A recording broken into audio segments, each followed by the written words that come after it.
Hello and welcome to the lecture series of complex analysis. This is basically the last lecture of complex analysis. आपका इंतजार खत्म हो गया है, ये आखिरी लेक्चर है. इस लेक्चर के बाद ये कोर्स कंप्लीट हो जाएगा पूरी तरह से. आई होप ये कोर्स आपने एंजॉय किया होगा. आखिरी टॉपिक हम लोग पढ़ेंगे रेसिड्यू. रेसिड्यू सीखने के बाद फिर हम लोग कॉची रेसिड्यू थ्योरम सीखेंगे. The end. रेसिड्यू नाम से पता चल रहा है ना, रेसिड्यू का मतलब कुछ बचा कुचा चीज. जैसे रेसिड्यू को बोलते हो ना कि सम रेसिड्यू इज लेफ्ट, मतलब कुछ बचा कुछ चीज. तो कॉम्प्लेक्स एनालिसिस में रेसिड्यू को कैसे डिफाइन करेंगे, ध्यान रहे, लॉरेंट एक्सपेंशन से डिफाइन करते हैं. In Laurent's expansion of any function f of z, the coefficient of z minus z not power -1 about the isolated singularity z is equal to z naught is defined as the residue of f of z at z is equal to z naught. अगर आपको residue निकालना है किसी एक particular point पे, तो z minus z not के power में -1, इसका जो कोएफिशिएंट होगा उसी को बोला जाएगा रेसिड्यू. रेसिड्यू तीन तरह के हो सकते हैं. ब्रॉडली स्पीकिंग रेसिड्यू जो है आपका वो तीन तरह का हो सकता है, तीन जगह निकल सकता है. पहला रेसिड्यू एट सिंपल पोल, दूसरा residue at a pole of order m, तीसरा रेसिड्यू एट इंफिनिटी. मैंने पहले फॉर्मूला आपको लिख दिया, उसके बाद फिर कैसे आया ये सब सिखाऊंगा. प्रॉब्लम सॉल्व करने के लिए ये तीन फॉर्मूलाज आपको रटे हुए होने चाहिए.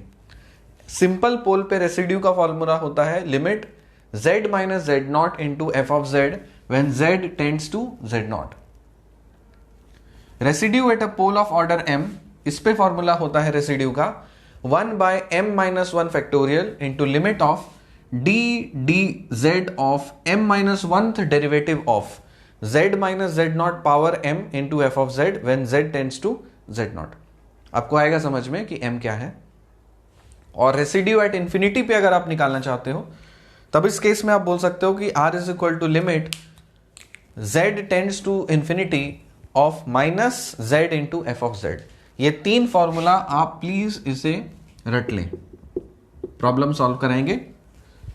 लॉरेंट्स एक्सपेंशन में हम देखे हैं f of z को आप लिख सकते हो summation n is equal to 0 से infinity an z minus z naught plus summation n is equal to 1 से infinity bn into z minus z not power -n. इसमें ये वाला जो पार्ट होता है इसको क्या बोला जाता है, रेगुलर पार्ट या फिर एनालिटिकल पार्ट, एनालिटिक पार्ट या फिर जनरल पार्ट. और ये जो पार्ट होता है इसको बोला जाता है प्रिंसिपल पार्ट. तो रेसिड्यू कैलकुलेट करने के लिए आपको बेसिकली इस प्रिंसिपल पार्ट का ही जरूरत पड़ेगा. इसमें जो आप एक्सपैंड करोगे और n की वैल्यू अगर 1 पुट करोगे पहला टर्म, तो उसमें मिलेगा क्या, b1 into z minus z not power -1. तो यहां पे बेसिकली जो b1 आएगा उसी को रेसिड्यू बोलेंगे. तो b1 से हम लोग आइडेंटिफाई कर पाएंगे कि रेसिड्यू हमारा उस एक्सपेंशन में क्या है. इस एक्सपेंशन में an और bn कैसे फाइंड करते हैं. an होता है 1/2 integration c f of t by t minus z not into n+1 dt, जहां पे n जो है वो 0 1 2 एंड सो ऑन. और bn 1/2 integration c into f of t by t minus z not into minus n+1 dt, यहां पे n की जो वैल्यू है वो 1 2 3 एंड सो ऑन. तो क्या हम डायरेक्ट इस फॉर्मूला में अगर हम n के जगह पे 1 पुट कर दें तो क्या मुझे b1 मिलेगा, बिल्कुल वही बन जाएगा रेसिड्यू. तो यहां से एक बहुत इंपॉर्टेंट फॉर्मूला यूज होगा जिसको हम लोग आगे चल करके कॉची रेसिड्यू थ्योरम में यूज करेंगे. तो इससे आप क्या फाइंड कर सकते हो, इससे आप बोलोगे कि b1 इज इक्वल टू, मैं इधर लिख दे रहा हूं, यहां पे देखो b1 इज इक्वल टू क्या हो जाएगा 1/2 इंटीग्रेशन c, यहां पे देखो गौर से -1 + 1 0, एनीथिंग पावर 0 इज 1, तो सिर्फ अंदर में क्या होगा f of t dt, f of t dt. अब सुन लो मेरे मुन्ने, t के जगह पे हम कुछ भी बैठा दें फर्क पड़ेगा नहीं, क्योंकि ऑपरेटर है यहां पे, तो वेरिएबल है ना, तो इसको इंटरचेंज कर दो. हम मान ले ठीक है चलो f of z ले लेते हैं. तो क्या हम ऐसा लिख सकते हैं b1 is equal to 1/2πi integration c f of z dz। तो ये वाला फॉर्मूला काफी बेहतरीन और जबरदस्त सा फॉर्मूला है जिससे आप किसी भी कॉम्प्लेक्स फंक्शन का इंटीग्रेशन अबाउट c निकाल सकते हो। क्या करना है, यहां से integration c f of z dz find करना है, तो b1 से आपको 2πi मल्टीप्लाई करना पड़ेगा, एज सिंपल एज दैट। तो इंटीग्रेशन हम लोग दो तरीके से सॉल्व करते हैं, एक कॉची इंटीग्रल फॉर्मूला या फिर कॉची इंटीग्रल थ्योरम, दूसरा कॉची रेसिड्यू थ्योरम। दोनों ही तरीके से आप प्रॉब्लम को सॉल्व कर सकते हो। क्वेश्चन में अगर मेंशन्ड है कि अप्लाई कॉची इंटीग्रल फॉर्मूला या थ्योरम तो आप वो फॉलो करिए। क्वेश्चन में अगर मेंशन्ड है कि अप्लाई कॉची रेसिड्यू थ्योरम तो आप वो फॉलो करिए। क्वेश्चन में कुछ भी मेंशन नहीं है, सिर्फ बोला है कि सॉल्व करिए, तो आपकी मर्जी, जो भी मेथड आपको सूटेबल लगे और उस पर्टिकुलर क्वेश्चन के लिए आसान लगे आप वो मेथड सॉल्व करिए, यूज करिएगा। यहां तक समझ में आया? इसको हम लोग थोड़ा समय के बाद यूज करेंगे। तो एक एक करके अब हम लोग देखते हैं कि रेसिड्यू एट सिंपल पोल कैसे कैलकुलेट करेंगे, residue at a pole of order m और रेसिड्यू एट इंफिनिटी कैसे कैलकुलेट करें। इसको अप्लाई करना सीखते हैं, इतना आप अच्छे से नोट करिए। आगे बढ़ते हैं।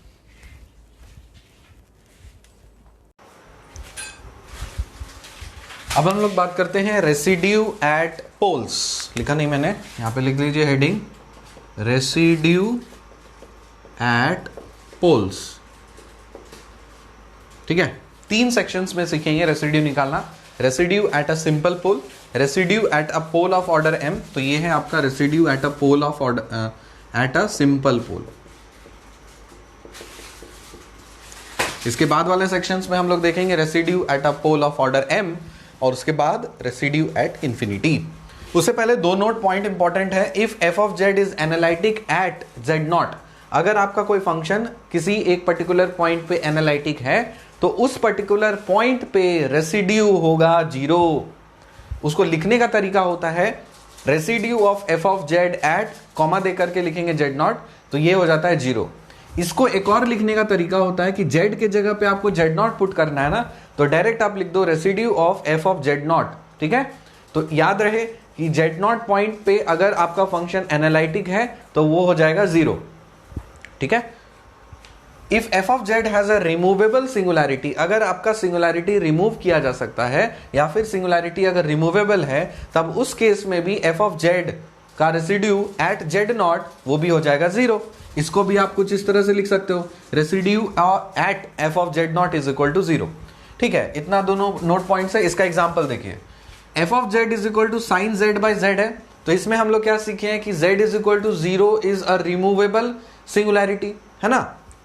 तो क्या बोल सकते हैं, residue of f of z at 0 is equal to 0, या फिर residue of f of 0 is equal to 0। ठीक है, ये वाला एग्जांपल था। अब सुन लीजिए, रेसिड्यू एट अ सिंपल पोल कैसे निकालेंगे। हमने बताया कि रेसिड्यू हम लोग लॉरेंट सीरीज से डिराइव करते हैं। तो लॉरेंट सीरीज क्या होता है, f of z is equal to summation n is equal to 0 से infinity an z minus z0 power n plus summation n is equal to 1 से 1 तक जाएंगे, यही बताएं, क्योंकि इसके बाद वाला पावर से कोई मतलब ही नहीं है हमको। b1 होना मतलब पहला कोएफिशिएंट होना चाहिए। तो यहाँ पे क्या करेंगे, n इज इक्वल टू 1 से 1 तक जाएंगे तो हमको यहाँ पे b1 वाला पार्ट मिलेगा। अब सुनो, इधर मैंने लिखा f of z is equal to summation n is equal to 0 से infinity an z minus z0 power n plus b1 by z minus z0 होगा। अब इस z माइनस z0 को थ्रू आउट आप मल्टीप्लाई कर दो, तो यहाँ z minus z0 into f of z minus z0 into ये वाला टर्म और z माइनस z0 इंटू ये वाला टर्म करोगे तो सिर्फ b1 बचेगा। अब यहाँ पे आप ले लो limit z tends to z0, दोनों साइड आप ले लो limit z tends to z0। इधर अगर आप ले लेते हो तो आपको एक जादू दिखेगा कि ये वाला टर्म हो जाएगा आपका पूरी तरह से 0। इसमें पुट करोगे तो ये टर्म हो जाएगा आपका 0। बचा क्या रह गया, b1, और हम पहले ही बता चुके हैं कि b1 ही होता है रेसिड्यू। तो यहां से फॉर्मूला क्या मिल गया हमको, b1 is equal to limit of z minus z0 into f of z into when z tends to z0। बात आ गई समझ में। तो यहां पे आप इसको क्या बोल सकते हो कि रेसिड्यू अगर आपको निकालना है किसी एक पर्टिकुलर पॉइंट पे, तो उस पॉइंट को z से माइनस कर दो, f ऑफ z से मल्टीप्लाई कर दो और लिमिट ले लो as z tends to z0। तो यही फॉर्मूला हम लोग यूज करेंगे।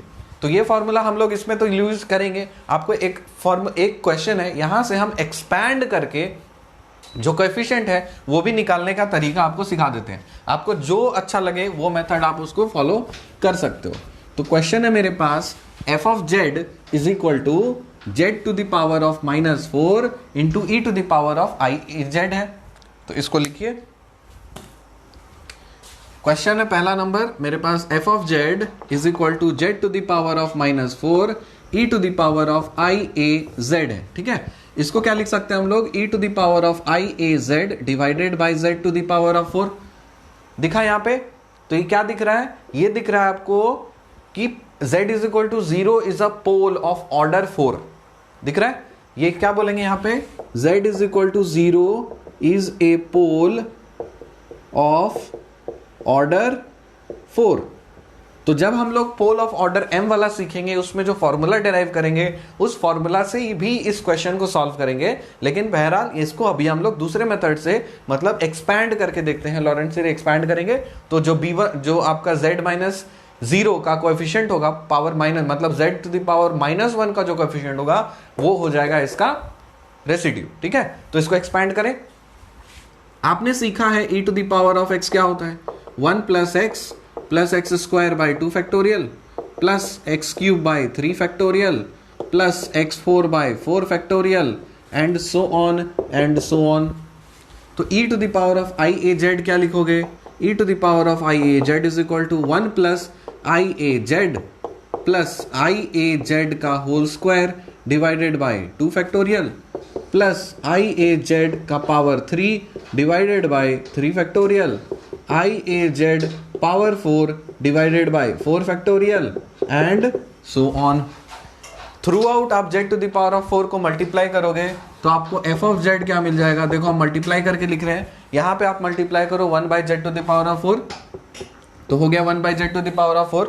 फिर प्लस यहाँ पे 1 by z to the power of 4 को मल्टीप्लाई करोगे तो क्या आ जाएगा, z to the power of 4 नीचे में तो i a by z cube, तो इसको हम लिखेंगे i a by z cube.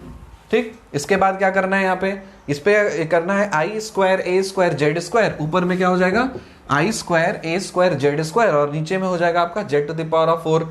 ऊपर में z स्क्वायर नीचे में z to the power of 4 करके देखो, ऊपर में z स्क्वायर होगा और नीचे में आपको मल्टीप्लाई करना है z to the power of 4, क्या आ जाएगा नीचे में z स्क्वायर आ जाएगा, है ना। तो इसको आप लिख सकते हो i square a square by नीचे में क्या है z स्क्वायर और मल्टीप्लाई करना है किससे, 2 फैक्टोरियल के साथ। ठीक है, ये हो गया। अगला टर्म क्या होगा, यहां पे देखो इसको लिखेंगे हम i cube a cube z to the power of 3 divided by z to the power of 4 into 3 factorial. अगला टर्म क्या होगा, i to the power of 4 a to the power of 4 z to the power of 4 by z to the power of 4 by 4 factorial. इस तरह से ये चलता चला जाएगा कारवा। आपको यहाँ पे ध्यान देना है कि इसको जब आप कैंसिल करोगे तो अल्टीमेटली नीचे में आ जाएगा आपका क्या, z, आपका z आएगा। और मैंने क्या सिखाया था कि z to the power of -1 का जो कोएफिशिएंट होगा वही हो जाएगा रेसिड्यू। तो इस टर्म को आप गौर से देखिए, बाकी से हमको कुछ लेना देना नहीं है। इस वाले टर्म को आप गौर से देखिए, क्या इस वाले टर्म को हम ऐसा लिख सकते हैं, i cube a cube by 3 factorial into z to the power of -1 लिख सकते हैं। तो आपको बस इसके कोएफिशिएंट पे फोकस करना है। कोएफिशिएंट आपको दिख गया ये, तो क्या बोलोगे कि इसका जो रेसिड्यू है वो है i cube a cube by 3 factorial. इसको लिखने का तरीका क्या है, आप इस तरह से लिखोगे, residue of f of z, कहां पे निकालना था इसको, कहां पे निकाला था इसको, at z is equal to 0। Question क्या था, at z is equal to 0 पे निकालना था, तो यहां पे 0 लिखा और इसका क्या आ गया answer, i cube a cube और नीचे में 3 फैक्टोरियल, 3 फैक्टोरियल मतलब 6, तो ये हो गया इसका आंसर। इसको लिखने का तरीका ऐसा भी था कि आप इसको लिख सकते थे residue of f of 0 is equal to this. तो ये हो गया हमारा पहला। सेकेंड क्वेश्चन देखते हैं, ये है आपका पोल ऑफ ऑर्डर 1 मतलब सिंपल पोल, तो इसको हम लोग फॉर्मूला से सॉल्व करेंगे।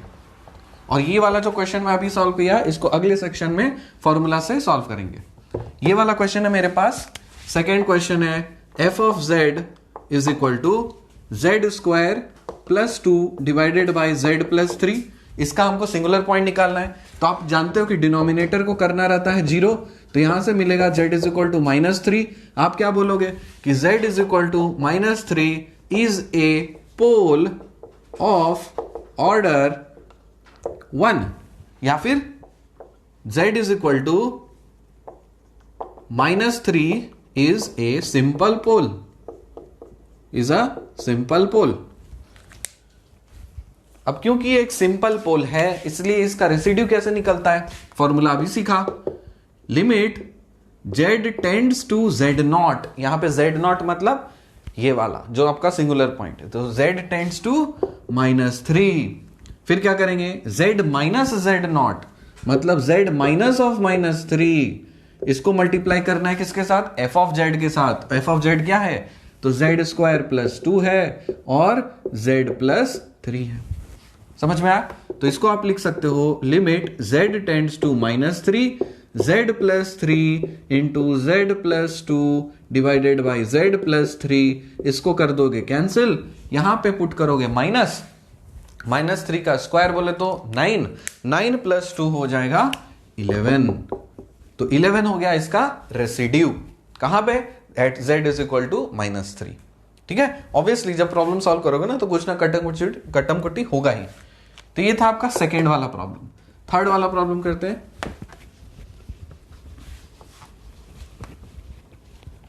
थर्ड प्रॉब्लम आपके पास दिया है f of z is equal to z² divided by z² + 4। तो इसको क्या करना होता है, इसको हम लिख सकते हैं z² divided by z+2i into z-2i। तो यहां से देखो पोल क्या निकलेगा, बोलोगे z is equal to -2i is a simple pole, ये भी एक सिंपल पोल निकला है। साथ ही साथ z is equal to 2i is a simple pole, ये भी एक सिंपल पोल निकला है। तो इसका भी रेसिड्यू निकलेगा, इसका भी रेसिड्यू निकलेगा, दोनों अलग अलग निकालते हैं। तो residue of f of z at z is equal to कितना, -2i पे निकालें आप इसको, -2i पे रेसिड्यू क्या निकलेगा, बोलोगे limit z tends to -2i फिर z minus of -2i into f of z मतलब ये, तो z² divided by z+2i into z-2i।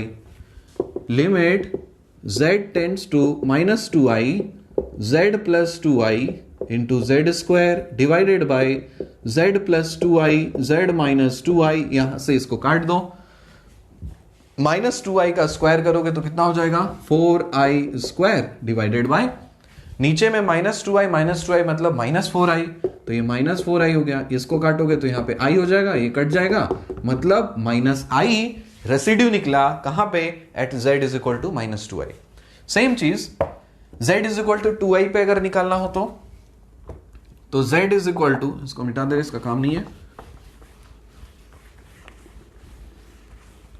z is equal to 2i पे निकालना हो तो लिखोगे residue of f of z at 2i, ये क्या होगा, लिमिट z टेंड्स टू, क्या है यहां पे, 2i, फिर z माइनस z0 क्या है, 2i, इसको मल्टीप्लाई करना है हमको, z² डिवाइडेड बाय z-2i और z+2i, माइनस ये काट डालो, 2i पुट करो, हो जाएगा 4i का square divided by 2i + 2i मतलब 4i, कट जाएगा, ये i हो जाएगा, ये काट दो, i बन जाएगा रेसिड्यू, कहां पे, एट 2i।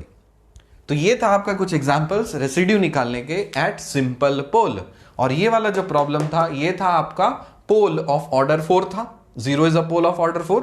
तो इसको हम लोग अगले सेक्शन में, ये अभी तो इस सेक्शन में हम लोग एक्सपैंड करके सॉल्व किए, अगले सेक्शन में इसको हम लोग फॉर्मूला से सॉल्व करेंगे।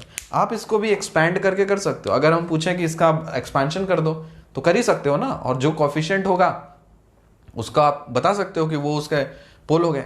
समझ में आई बात? तो ये था आपका पहला सेक्शन जिसमें हम लोग निकाले हैं रेसिड्यू एट सिंपल पोल। अगले सेक्शन में अब देखते हैं हम लोग residue at a pole of order m। इसको नोट करो।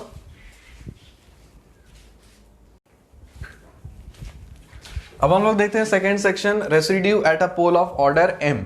बहुत सिंपल है, इसमें लॉरेंट सीरीज को सबसे पहले आप एक्सपैंड करो। F of z is equal to summation n is equal to 0 से लेके infinity a n z minus z not power n plus summation n is equal to 1 से लेके इन्फिनिटी नहीं जाएंगे, अब यहां पे आपको m तक जाना है। क्यों? क्योंकि पोल ऑफ ऑर्डर m तक जाना है, तो यहां पे m हो जाएगा, बाकी सब कुछ सेम रहेगा।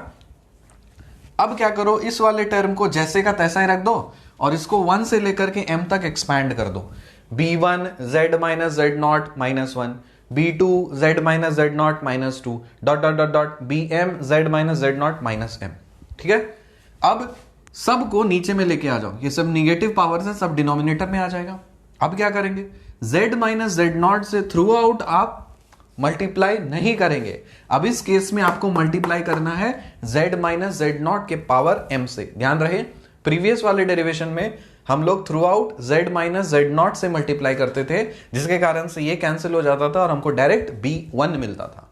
यहां पे अगर इससे मल्टीप्लाई करोगे तब यहां का पावर बड़ा हो जाएगा, तो फिर ये सारी चीजें भागेंगी नहीं, आपको ये सारी चीजों को गायब करना है।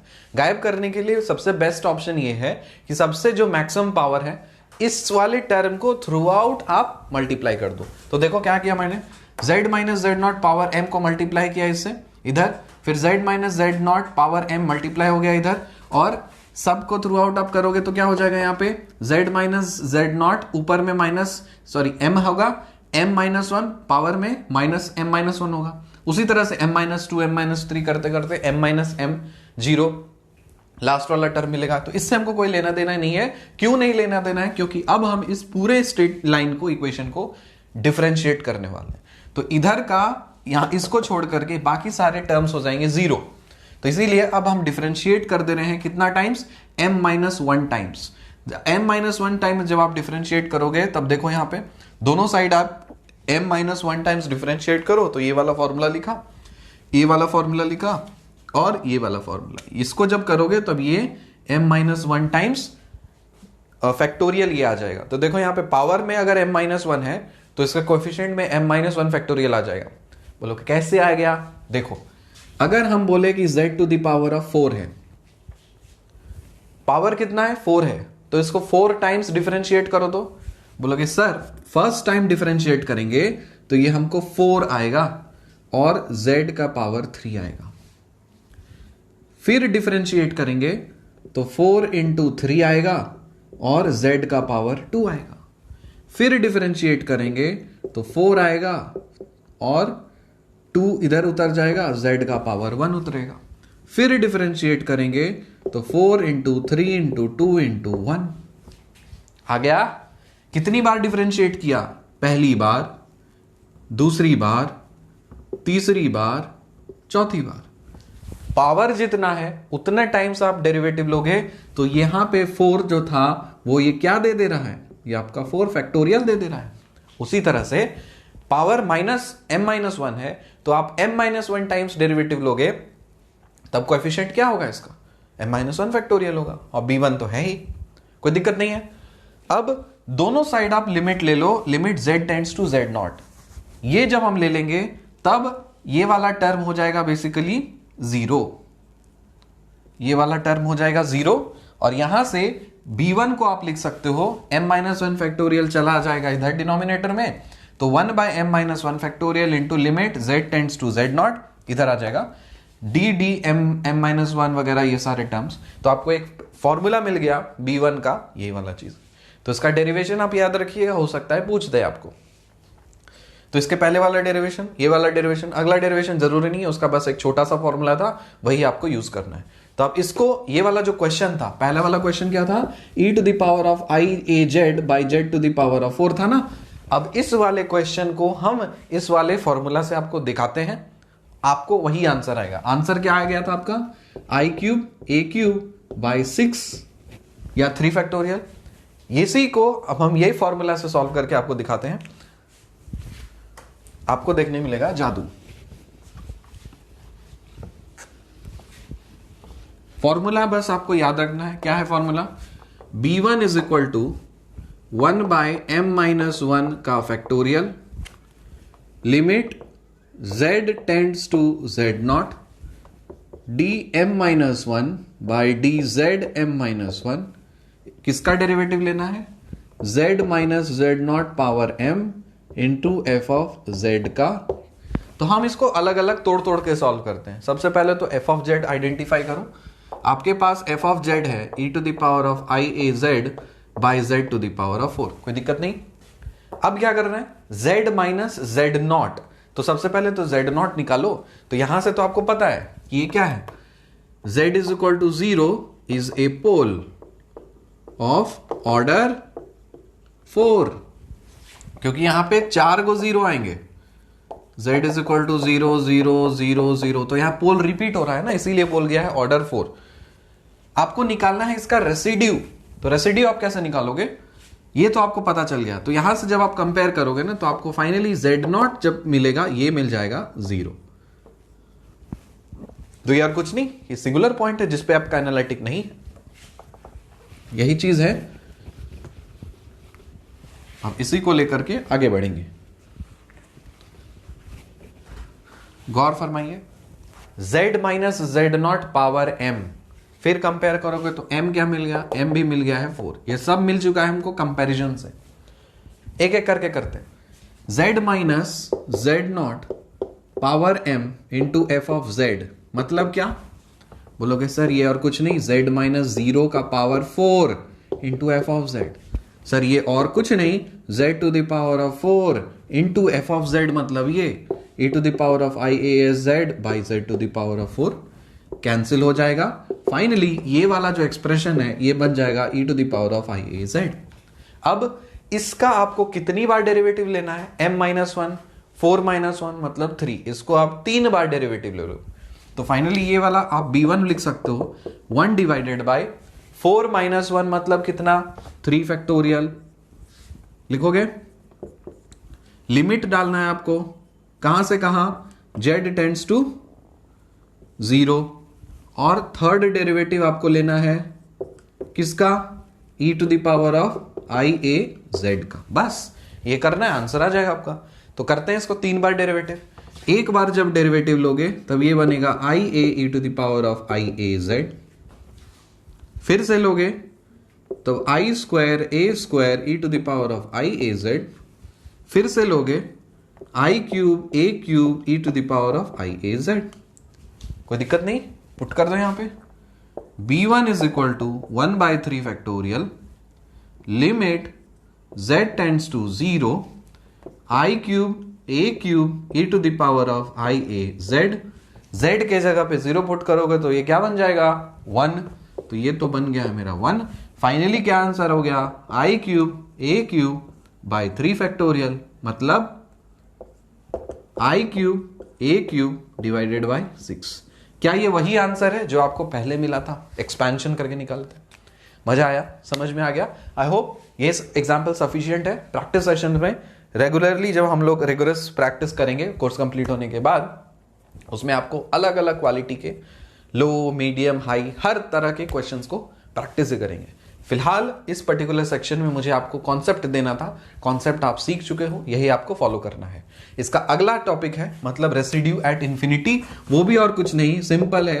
क्या निकालोगे, limit z tends to infinity, क्या करना है, minus z into f of z। बस यही करना है आपको, limit z tends to infinity minus z को मल्टीप्लाई कर देना है एफ ऑफ z के साथ, और z tends to infinity find करना है। जो कुछ भी आएगा वो बन जाएगा आपका रेसिड्यू। ठीक, अगला सेक्शन, लास्ट सेक्शन बचा हुआ है कॉची रेसिड्यू थ्योरम, उसके बाद हो जाएगा लेक्चर समाप्त। तो इसको आप नोट करिए, आगे बढ़ते हैं।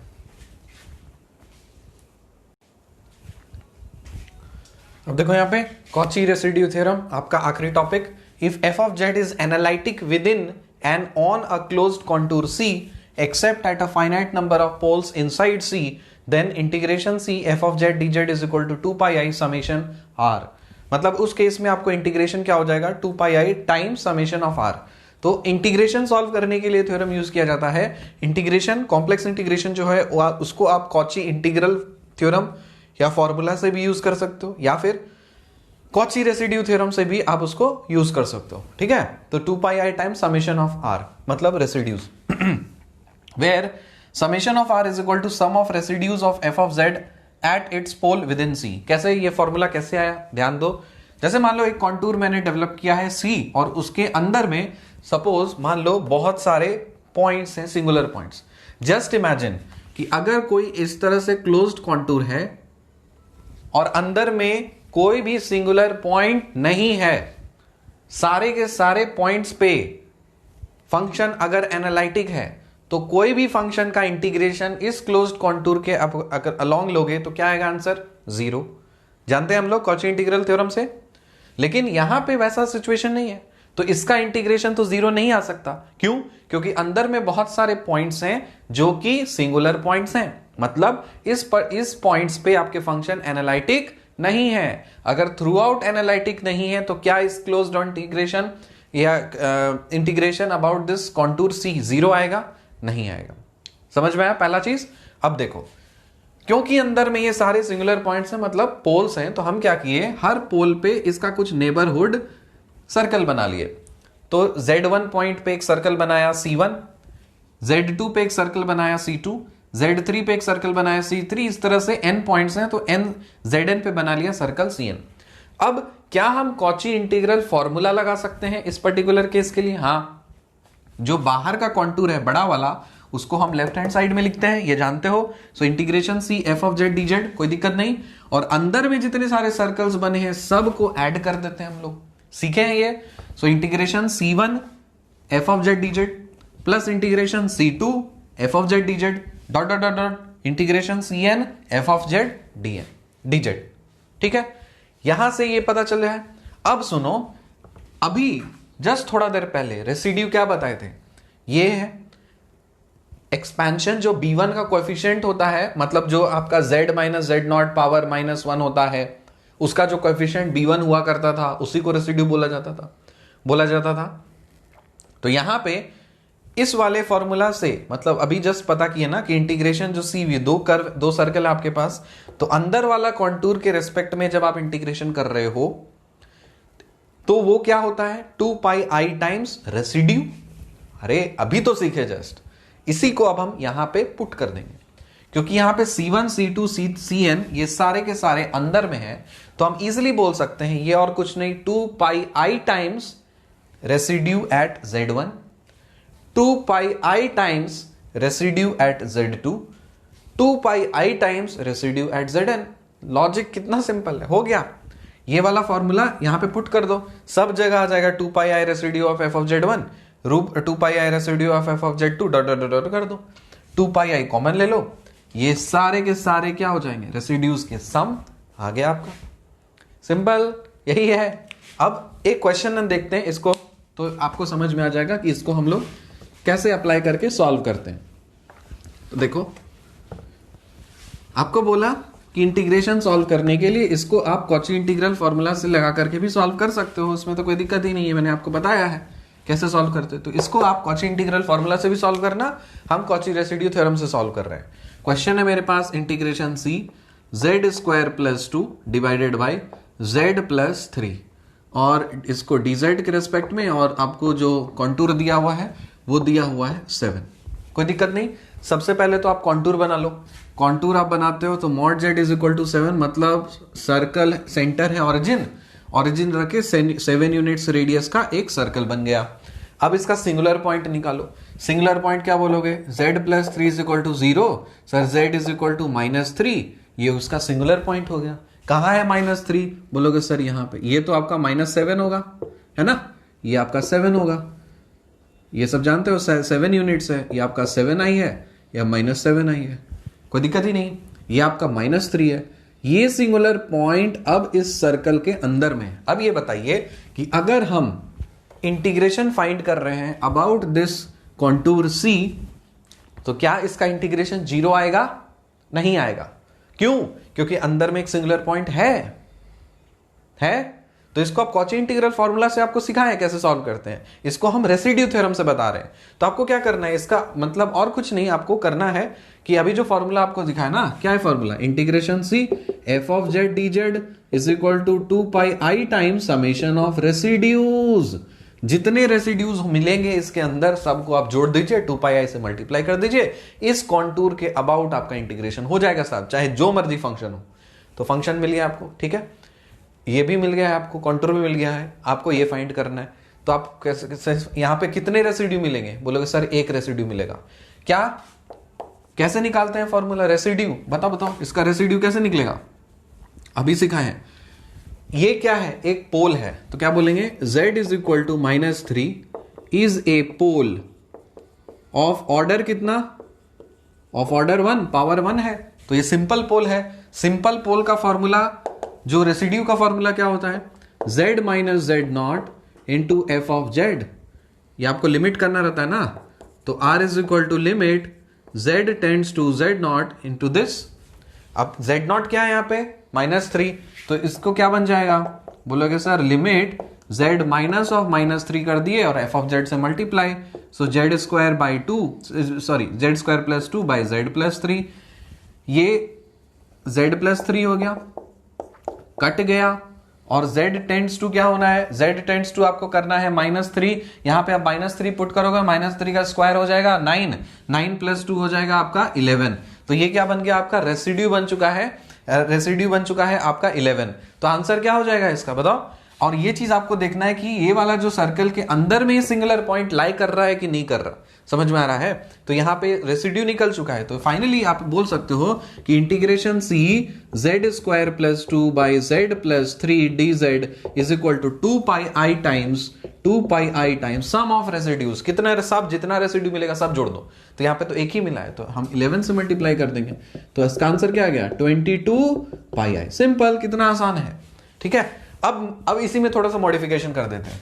यहां पे हम एक बार कर दिए हैं z प्लस 3 कर देते हैं, फिर कर देते हैं यहां पे z प्लस 8 कर देते हैं, ठीक, z प्लस 8 कर देते हैं। अब बताओ, बोलोगे सर यहां पे जो पोल आया है ना, सॉरी यहां पे जो पोल आया है, ये सिंगुलर पॉइंट है, एक तो -3 है और एक -8 है सर, तो एक -8 है, तो इससे कुछ लेना देना ही नहीं है।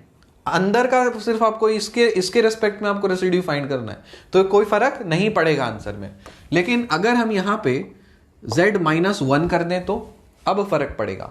बोलोगे सर 0.1, तो यहां पे आपको एक और पॉइंट मिल गया है, तो आपको रेसिड्यू इसका तो निकाल ही लियो ना, इसके कोरस्पॉन्डिंग भी आपको रेसिड्यू निकालना पड़ेगा। तो इसका कोरस्पॉन्डिंग रेसिड्यू क्या होगा बुआ? बोलोगे r is equal to limit z minus z naught. यहां पे z नॉट क्या है? 1 है, तो लिखेंगे यहां पे क्या? z माइनस 1, ये लिख दिया। फंक्शन से मल्टीप्लाई करोगे तो z square plus 2 divided by z plus 3 और z माइनस 1 करना होगा, ठीक है। ये वाला चीज कर दिए, तो z माइनस 1 को इससे मल्टीप्लाई करोगे तो यहां से z टेंड्स टू 1 होगा, इसको काट डालो, 1 पुट करो इसमें, तो 1 प्लस 2 कितना? 3 डिवाइडेड बाय 1 प्लस 3 4, तो निकल गया आपके पास कितना? 3/4। आपके पास रेसिड्यू इस केस में, इस पर्टिकुलर क्वेश्चन के लिए R1 निकला है ये 11, R2 निकला है 3/4। क्या करोगे? टोटल ऐड कर देंगे। अब इसको टोटल रेसिड्यू मतलब समेशन R क्या बोलोगे? ये और कुछ नहीं, R1 प्लस R2 है। R1 है आपके पास 11, R2 है आपके पास 3/4, कर दीजिए ऐड, ये हो जाएगा 44, ये हो जाएगा 3, मतलब 47/4, ठीक। आंसर क्या हो जाएगा इसका इंटीग्रेशन का? बोले सर ये इंटीग्रेशन का आंसर हो जाएगा 2 pi i times summation R, मतलब 47/4 कर दीजिए, इसको काट दीजिए तो मिल जाएगा 47 पाई आई डिवाइडेड बाय 2, ये निकल गया है आंसर। अब एक और जादू देख लो, ये दिख गया है आपको, ये सारी चीजें z प्लस 3 z माइनस 1, तो दोनों पोल अंदर में था, एक केस तो दोनों केस ले लिया कि दोनों पोल अंदर में है। अब एक काम करते हैं, यहां पे हम क्या कर रहे हैं? z माइनस 9 कर देते हैं और इसको z माइनस 10 कर देते हैं। अब आंसर बताइए, इसका कॉन्टूर है mod z is equal to 7। इसका आंसर बताओ। तुम देख के डायरेक्ट बोल दोगे सर ये जो सर्कल बनेगा 7 यूनिट रेडियस का बनेगा, अच्छी बात है, लेकिन जो पोल्स है ना उस सर्कल के बाहर है, तो फंक्शन तो आपका एनालिटिक अंदर में तो है ही पूरा। तो जब भी ऐसा होता है तो कॉची इंटीग्रल थ्योरम से क्या बोलते हैं? रेसिड्यू, तो पहले तो कॉची इंटीग्रल थ्योरम से बोलोगे कि वो तो 0 ही है। कॉची रेसिड्यू थ्योरम से क्या बोलोगे? कोई रेसिड्यू अंदर में है ही नहीं, जब है ही नहीं तो 0 है, तो इसका आंसर फाइनली क्या बन जाएगा? इसका आंसर हो जाएगा 0, ठीक। आई होप बहुत ही बेहतरीन तरीके से मैंने आपको पूरी तरह से समझा दिया है। रेसिड्यूज क्या होता है, टाइप्स ऑफ रेसिड्यूज क्या होते हैं, अलग टाइप के प्रॉब्लम्स को कैसे डील किया जाता है, और कॉची रेसिड्यू थ्योरम को एप्लीकेशन पार्ट कैसे होता है, कैसे अप्लाई करते हैं इंटीग्रेशन को सॉल्व करने के लिए। With this we are ending the course of complex analysis. I hope ये जर्नी काफी बेहतरीन लगी होगी, अच्छे लगा होगा। ठीक है, मैंने इसमें जो आपका मेन कोर जिस्ट होता है कॉम्प्लेक्स एनालिसिस वो पढ़ा है, लेवल 1 का पढ़ा है। लेवल 2 हम लोग सारे कोर्स कंप्लीट होने के बाद करेंगे। तो ये कोर्स कंप्लीट करने के बाद अगर कुछ कुछ प्रॉब्लम्स आपसे नहीं बन रहे हो तो चिंता मत करिएगा, वो आपके लेवल 2 लेवल 3 होने के बाद हो जाएंगे। ठीक है, उसमें ज्यादा समय नहीं लगेगा, 1 महीना लगेगा लेवल 1 में और लास्ट के कुछ 10-15 दिन लगेंगे लेवल 2 में। लेवल 1 इंपॉर्टेंट है क्योंकि इसमें सब कुछ पढ़ना रहता है। लेवल 2 में आपको सिर्फ सेलेक्टेड चीजें आपको पढ़नी रहती है, स्पेशल कॉन्सेप्ट्स पढ़ने रहते हैं क्योंकि आपका बैकग्राउंड तैयार हो चुका है। तो हम इसी तरह से पढ़ते हैं, इसीलिए हम कोर्स इस तरह से डिजाइन करते हैं। तो ये मत सोचिएगा बहुत सारी चीजें या कुछ कुछ चीजें सर आपने नहीं पढ़ाया, बहुत सारी चीजें वो पढ़ने लायक अभी हम लोग नहीं है, इसलिए हम बताएं कि लेवल्स में पढ़ना जरूरी होता है। तो कैसा लगा ये कोर्स? अगर आपको कॉन्फिडेंस मिला है थोड़ा बहुत भी कि हाँ अब हो जाएगा, मतलब हो जाएगा, अगर हम प्रैक्टिस करेंगे रेगुलरली तो क्वेश्चन हम अटेम्प्ट कर सकते हैं, सॉल्व कर सकते हैं। फिर से मैं बता दे रहा हूं, PYQ सॉल्व करने के लिए अभी हम लोग एलिजिबल नहीं हैं। अभी आप टेक्स्ट बुक्स के सारे क्वेश्चंस रगड़ देंगे, सारे जितने भी स्टैंडर्ड बुक्स के क्वेश्चंस हैं वो सब आप टेक्स्ट बुक के सॉल्व्ड एग्जांपल्स, एक्सरसाइज वो सब आप रगड़ दीजिएगा अच्छे से। ठीक, काफी बेहतरीन सी जर्नी थी, काफी लंबा लग गया, 38 लेक्चर लग गए इसको कंप्लीट होने में। इसके बाद वाले लेक्चर में इसके बाद वाले कोर्स में हम लोग ODE को बहुत ही प्यार से जल्दी से खत्म करेंगे, PD को भी खत्म करेंगे और एनालिटिकल ज्योमेट्री को भी खत्म करेंगे, मोस्ट प्रोबेबली इस मंथ के एंड तक। कोशिश वही है। ठीक है, नेक्स्ट मंथ से फिर हम लोग 7 चैप्टर्स तो हो जाएंगे इस पर्टिकुलर मंथ तक, ±1 वीक, और अगले वीक से मतलब अगले मंथ से हम लोग फाइनली 8th चैप्टर में एंटर करेंगे, अलग अलग चैप्टर्स पे, और जल्दी से कोर्स को कंप्लीट करेंगे। मिलते हैं आपसे अगले लेक्चर में, तब तक के लिए